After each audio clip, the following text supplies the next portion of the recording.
اعوذ باللہ من الشیطان الرجیم، بسم اللہ الرحمن الرحیم۔ سورہ ابراہیم آج دیکھنے جا رہے ہیں۔ سورہ ابراہیم کا اس کے مختلف مضامین اور اس کا مختصر سا خلاصہ۔ سورہ ابراہیم قرآن کریم کی 14ویں صورت ہے جو مکی صورتوں میں شامل ہے اور اس میں کل 52 آیات ہیں۔ اس صورت کا بنیادی موضوع توحید، رسالت اور آخرت پر ایمان کی دعوت ہے۔ اس میں حضرت ابراہیم علیہ السلام کی دعا اور ان کی توحیدی جدوجہد کا ذکر بھی ملتا ہے۔ یعنی حضرت ابراہیم علیہ السلام مفصل واقعہ ہے، میں نے اور آپ نے سنا ہے، بچپن سے سنتے آ رہے ہیں، تو انہی کے نام پر یہ صورت رکھی گئی ہے، ٹھیک ہے۔ اور ان کی جدوجہد جو تھی حضرت ابراہیم علیہ السلام کی اصل جدوجہد، ٹھیک ہے، بچپن سے لے کر آخر تک اس کے جدوجہد کا ذکر ہمیں اس صورت میں ملتا ہے۔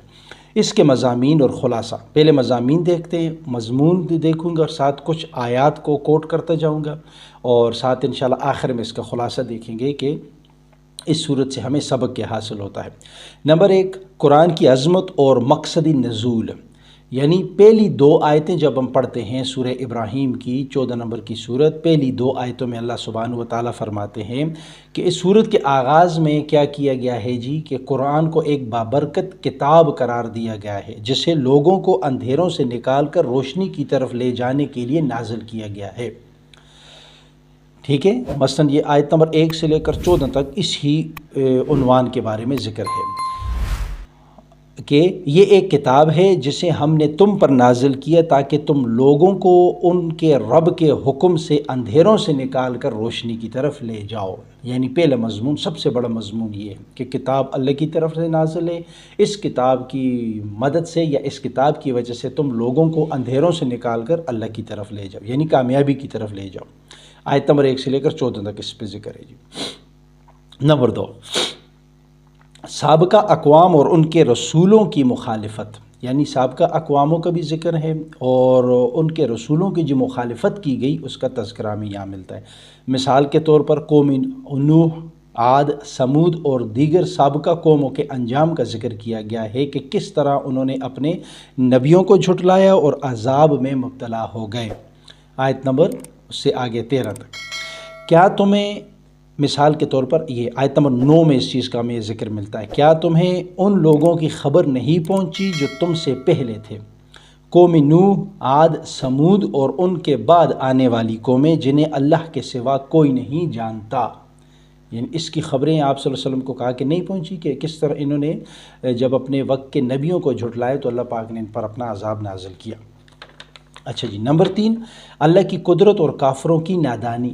صورت میں اللہ کی نعمتوں اور قدرت کے مختلف مظاہر بیان کیے گئے ہیں اور ساتھ یہ بھی بتایا گیا ہے کہ کافر ان نعمتوں کے باوجود اللہ کا انکار کرتے ہیں۔ یعنی جتنی نعمتیں ان کو دی ہیں ان کو وہ کفار کیا کرتے ہیں جی، یہ انکار کرتے ہیں، ٹھیک ہے۔ آیت نمبر 32-34۔ اللہ وہی ہے جس نے آسمانوں اور زمین کو پیدا کیا اور تم پر بارش برسائی اور اس کے ذریعے تمہارے لیے رزق پیدا کیا۔ آیت نمبر 32 میں اس کا ذکر آ رہا ہے۔ نمبر 4، حضرت ابراہیم علیہ السلام کی دعا۔ سورت کے آخر میں حضرت ابراہیم علیہ السلام کی ایک دعا نقل کی گئی ہے جس میں انہوں نے اپنی اولاد کے لیے ہدایت اور سرزمین مکہ کے امن و برکت کی دعا کی۔ آیت نمبر 41 سے لے کر 35 سے لے کر 41 تک اس میں یہ لگ جائے گی دعا، انشاءاللہ آپ اس کو دیکھ لیں۔ کیا دعا تھی جی؟ اے میرے رب، اس شہر کو امن والا بنا دے اور مجھے اور میری اولاد کو بتوں کی عبادت سے بچا۔ بڑی کارآمد دعا۔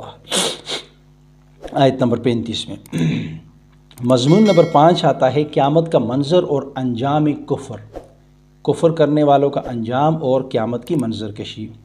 سورت کے آخر میں قیامت کا ذکر ہے کہ اس دن ظالم اپنے کیے پر پچھتائیں گے مگر اس وقت پچھتاوے کا کوئی فائدہ نہیں ہوگا۔ آیت نمبر 48 سے لے کر 51 تک۔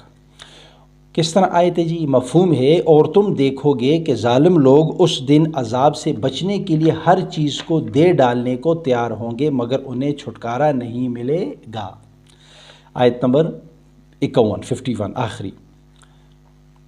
سیکنڈ لاسٹ 52 آیتیں نا، یہ آخری آیت یہ، یعنی کہ سورت کے بالکل آخر میں یہ ارشاد فرمایا دیا گیا ہے کہ ظالم لوگوں کو آپ قیامت والے دن دیکھو گے کہ ان پر جب عذاب نازل ہوگا یا جب ان کے بارے میں عذاب کا فیصلہ کیا جائے گا تو وہ کہیں گے کہ ہم سے سب کچھ لے لیا جائے اور ہم سے یہ عذاب ہٹا دیا جائے، تو انہیں اس طرح چھٹکارا نہیں ملے گا۔ یہ تھے مضامین، ٹھیک ہے جی، 5 بڑے بڑے مضامین جو سورہ ابراہیم کی 52 نمبر کی 52 آیات میں آیا ہوا ہے یا آئے ہوئے ہیں۔ اب دیکھتے ہیں اس کا خلاصہ کہ اس سورت سے مجھے اور آپ کو حاصل کیا ہوتا ہے۔ سورہ ابراہیم بنیادی طور پر ایمان، شکر، صبر اور آخرت کے متعلق ایک اہم پیغام دیتی ہے۔ ایمان کے متعلق، صبر کے متعلق، شکر کے متعلق اور آخرت کے متعلق ایک اہم پیغام دیتی ہے۔ اس میں قوموں کے عروج و زوال کی مثالیں دی گئی ہیں اور حضرت ابراہیم علیہ السلام کی دعا کو بطور نمونہ پیش کیا گیا ہے۔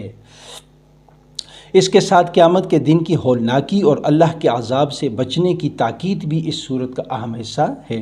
یہ صورت ہمیں دعوت دیتی ہے کہ ہم اللہ کی دی ہوئی نعمتوں کی قدر کریں، یعنی جتنی بھی نعمتیں اللہ سبحانہ و تعالی نے ہمیں دی ہیں ہم ان کی قدر کریں اور اس کی توحید کو مضبوطی سے تھامیں، اللہ کی توحید کو، وحدانیت کو مضبوطی سے تھامیں اور کفر و شرک سے بچیں تاکہ آخرت میں کامیاب ہو سکیں۔ دیکھیں پھر کفر و شرک سے بچیں، جتنی بھی صورتیں ہم نے پڑھی ہیں اس میں یہ چیز آئی ہوئی ہے، توحید کا ذکر آیا ہوا ہے، یعنی جو سب سے زیادہ فوکس کیا گیا ہے وہ توحید ہے، یعنی اللہ کے سوا کسی کو اپنا معبود نہ مانا، ایک اللہ کو وحدہ لا شریک تسلیم کرنا، اور ساتھ اسی طرح رسولوں پر ایمان اور خاص کر حضور صلی اللہ علیہ وسلم کی رسالت پر ایمان اور اسی طرح آخرت پر ایمان۔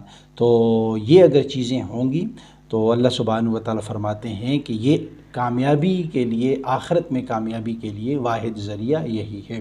یہ تھا جی سورہ ابراہیم، قرآن مجید کی 14ویں نمبر کی سورت جو 52 آیات پر مشتمل ہے۔ اس کے تقریباً 5 مضامین بڑے بڑے کہ کون سی بڑی باتوں کا اس میں ذکر آیا ہوا ہے اور اس کا مختصر سا خلاصہ۔